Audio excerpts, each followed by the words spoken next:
The last thing you could ever accuse Andrew Lloyd Webber of being is a quitter. No one who has a theatrical empire, a world-class art collection, and has smash hits like Evita, Cats, Jesus Christ Superstar, and The Phantom of the Opera under his belt is the kind of man who lets grass grow under his feet. We're talking big bucks, big investment here.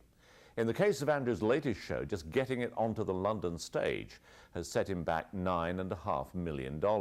So when shows like Jeeves, Sunset Boulevard and Whistle Down the Wind haven't been profitable, that's cash straight out of the Lloyd Webber bank account, and that may be why Andrew never lets a production die without fighting to the last curtain call.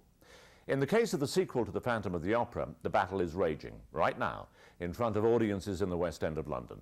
Creating a convincing storyline that took the Phantom, Christine and their son to Coney Island was an almost impossible trick to pull off.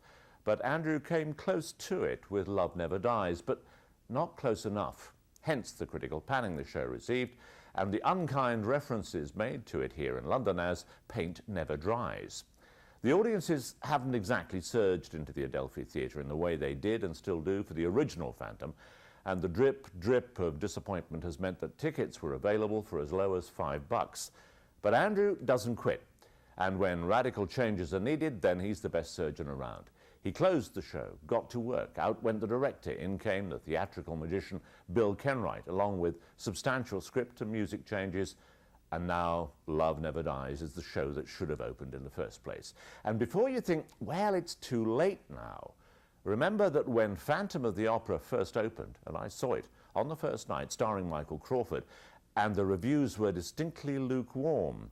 Since its London opening, Phantom has gone on to make $5.5 billion at box offices worldwide.